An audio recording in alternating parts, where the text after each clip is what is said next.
program on one of the sessions that we're going to have here in the late morning. So I think with that, I am going to introduce our first speaker. It's my honor and my pleasure to introduce Pennsylvania Congressman Matt Cartwright, who has become a good friend and a great supporter of the Upper Delaware River. For those of you who follow Pennsylvania politics, you know that the Wayne County, Northeast Pennsylvania, along the Upper Delaware River is actually an added region for the congressman. When he started, he didn't have this section of the river, and through some redistricting in Pennsylvania, he inherited Wayne County, Northeast Pennsylvania, and the Upper Delaware River. And since then, we have seen him quite frequently.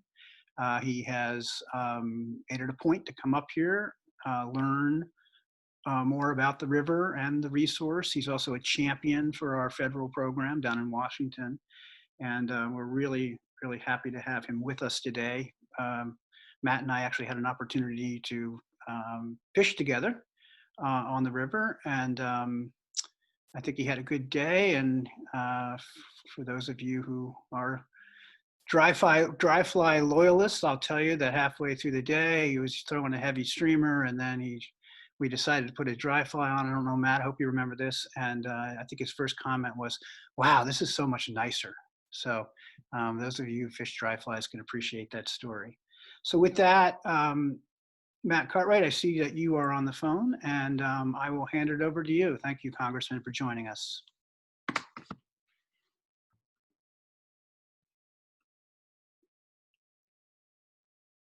I think you're on mute. Okay, there you go. Okay. Well, thanks, Jeff, and thank you for the kind introduction. And more importantly, thanks for all the great work that you do. And the same to all of you, all of the friends of the Upper Delaware. I've been driving around with this magnet on the back of my Jeep for a couple of years now, and it says FUDR. And you know, I think a lot of people think it's vaguely improper, but I'm very proud of it. And I'm very proud of having the Upper Delaware in my district now. I wasn't expecting that to happen, but I got all of it, and it came with obviously Wayne County and Pike County, and I've been spending a lot of time in those areas, less so since the pandemic, obviously. In fact, to my terrific chagrin, I have not been up to the Upper Delaware all year. Talk about it all the time, brag about it to my friends down in Washington. You know, I'm vice chair of the Sustainable Energy and Environment Coalition Caucus down in Washington. And I get a chance to hobnob with people who care about such things as freshwater fishing and clean water in general. I actually had I had a wonderful time with Jeff Skelding fishing, and I think I had one little nibble, but the fish was that big. Can you get this in the Zoom? But look, we had a great day, and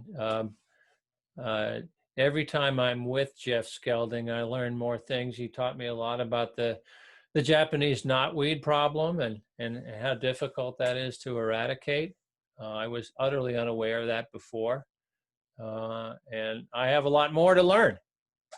Let us all hope and pray together that this COVID gets over as quickly as possible, so we can return to normal doings, and I can get back up there and do some fishing and chatting with people who care about the Upper Delaware. Look, we're all united by our deep concern for the Delaware River.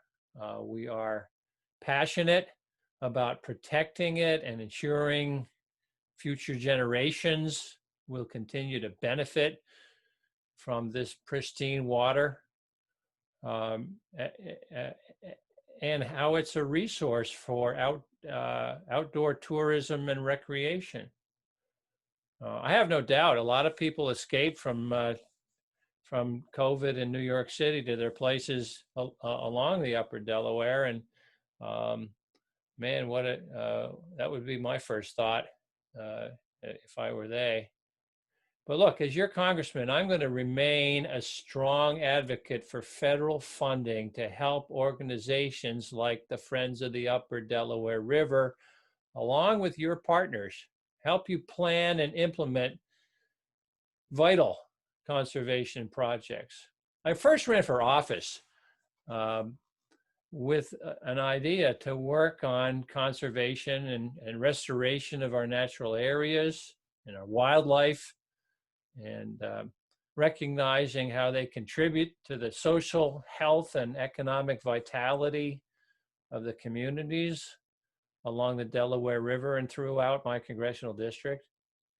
I'm proud to have been part of the launch of the Delaware Watershed Conservation Fund, the DWCF, in 2018, which, as you all know, is administered by the U.S. Fish and Wildlife Service in cooperation with the National Fish and Wildlife Federation, the NFWF. What we're talking about here is just a brilliant example of bipartisan support for a regional asset that provides safe drinking water to 15 million people. It generates $25 billion in annual economic activity. It contributes $21 billion worth of goods and services each year to the economy. Much credit goes to the Friends of the Upper Delaware River and Trout Unlimited as well. I had a great meeting with them in Washington about 6 or 7 months ago. Credit for your good works to improve the Upper Delaware watershed, with a total of $1.4 million awarded through the Delaware Watershed Conservation Fund over the past 3 years for projects both in New York and Pennsylvania. I'm proud to team up with Congressman Antonio Delgado in support of these efforts. I look forward to hearing more about your good works in the future, and I do hope you continue to be awarded funds every year. You know that I strove mightily to get on the House Appropriations Committee. All of the federal spending, all of the spending our national government does originates in the House Appropriations Committee, and I continue to gain seniority in that committee. In January, if I win re-election, I'll take over as chair of one of the 12 subcommittees of appropriations. This is the Commerce, Justice, and Science Subcommittee. It funds $72 billion a year of federal spending in various agencies. And it puts Northeastern Pennsylvania in a position of having the kind of clout that we haven't had in more than a generation.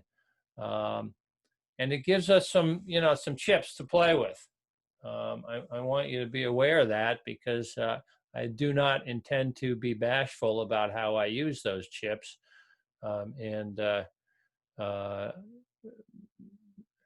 My priorities include the conservation of the Upper Delaware River. Thank you in particular for the Wayne County-based project done in partnership with the Pennsylvania Fish and Boat Commission and New York State entities as well, to complete a video map of the Delaware River showing habitat conditions.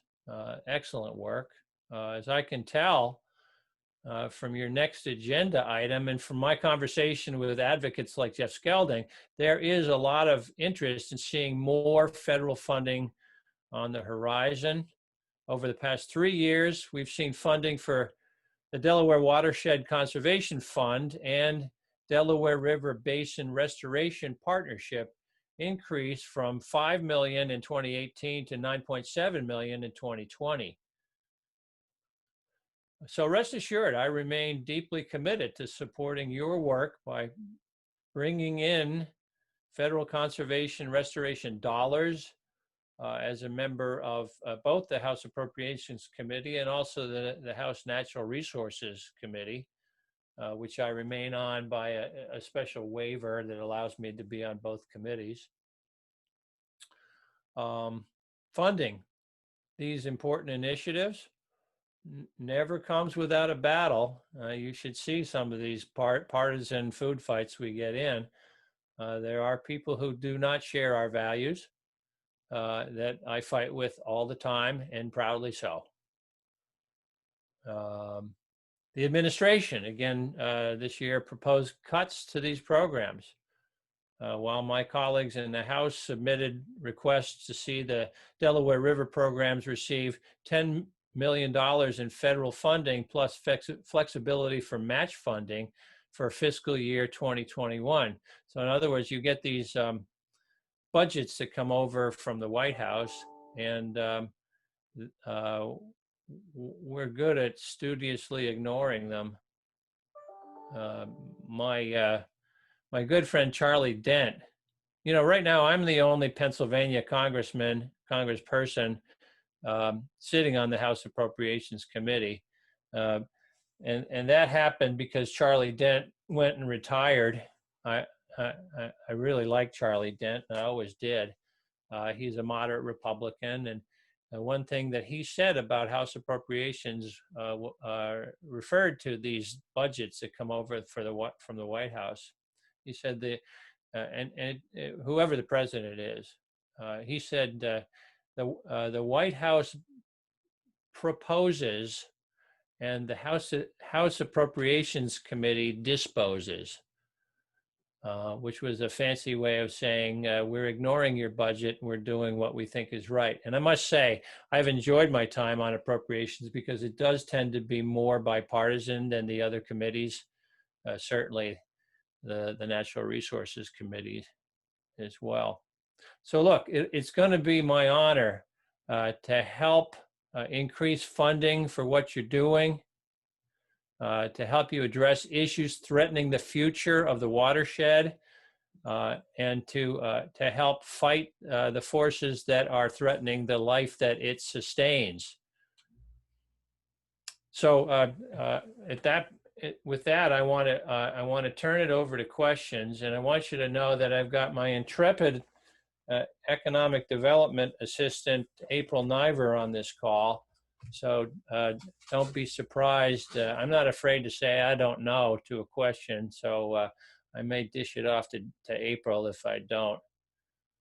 Back to you, Jeff. Thanks, Matt. Excellent. We really have, again, thank you for coming. Folks who know us know we spend a lot of time in Washington. Not so much this year because of the COVID situation, but every time we're down there, Matt's office welcomes us in with open arms, and we have all the time we need to talk to him about the pressing issues on the river, from reservoir management to water quality to fisheries and everything else that everybody on the phone today is so interested in. So please don't be shy about asking questions. You have to put it, just hit the chat box, and we'll receive the question and we'll ask Matt when it comes through. Matt, I'll start out. Well, Jeff, let me interrupt you. Sure. Let me start with a question, because I was just talking to somebody about the release of water.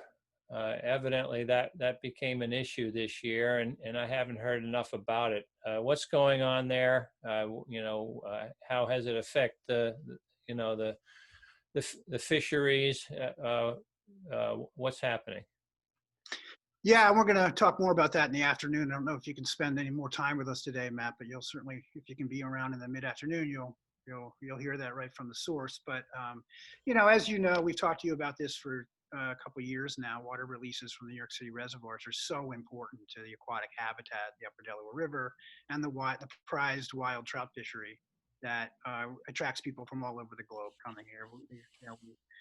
we talk about this trout fishery as if it's, we'll often hear it's the best in the East and one of the best in the country, and that's for sure. It depends heavily on how those reservoirs are managed, and that's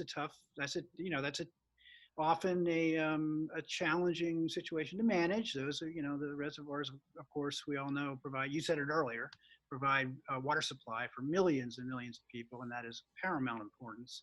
On the other hand, we have the upper river that has, this recreational attribute that really supports the economy of the region and is really just one of the finest wild trout fisheries in the country. And we also have all those down, further down in your district and then further down the river. The management of the reservoirs has a lot to do with what's going on as far down as the Delaware Bay. So it's an issue we deal with all the time. We did have a situation last week where we had a constrained water release that caused a lot of stress on the river. I'm sure that will come up later in the conversation here. But it's an ongoing discussion and it's an ongoing challenge. It's we live in a wet part of the world, Matt, but water is not infinite, right? And everybody wants a piece of the Delaware River. So, it's a complicated game to play for sure. And it's something we do every day. So sometimes it's working better than other times for us, but we do feel that over the years that the trajectory has improved under the system we operate in now. So I don't know if that's answering your question or helpful, but it's a daily challenge here and it always will be. Is that the Cannonsville Reservoir? Yeah, we've got 3 reservoirs in the New York City, Delaware system, the Cannonsville to the west branch, the Papacton to the east branch, and then further down the Neversink River. So we pay most attention to the Cannonsville and the Papacton. Those are the ones that are so important to the wild trout fishery, the upper Delaware River. Well, if you can work out a way where I can be helpful with that, you just need to ask because, look, I'm very close friends with just about the entire New York delegation, not just Antonio, but Sean Patrick Maloney is a very close friend, and the New York City delegation as well. If you can work out a way for me to be helpful, don't hesitate to ask. Absolutely. It's a tricky situation. I know there's some people on the call that know more about this than I do, but in a lot of ways, it's a state-based issue, right? It's not, the federal connection's a little bit, indirect, I guess. We have the Delaware River Basin Commission that is a creature of the federal government to some degree. We also have that new federal funding program that is so important to, that's becoming increasingly important to projects up here to restore water quality. But at its base level, it's a decree party situation, and it's a really complex creature. But I think that the first step, and I know you talk to Congressman Delgado with some frequency, I think the two of you, as the Pennsylvania congressman and the New York congressman, whose districts are completely in our area here, that it behooves us to be talking to you often, updating you often, and exploring ideas with you on how we can keep the situation good and make it better. Questions come in, Matt. In Wayne County, we often wrestle with this, what I think is a false dichotomy between economic regeneration, economic activity, and environmental protection. We see this in particularly in Wayne County with the intensive land-based resource industries that we have, and I often think that there is a way to kind of talk about that where we're talking about mutually beneficial things that work together. And I think you and I have had that conversation before, but maybe you could share some of your thoughts on the economic situation in Wayne County and how the river can help that. Oh yeah, that's just kind of an offshoot of the same old discussion of the false choice. There's a lot of false choices out there, but one of them is you have to choose between maintaining a pristine waterway and having economic vitality and viability.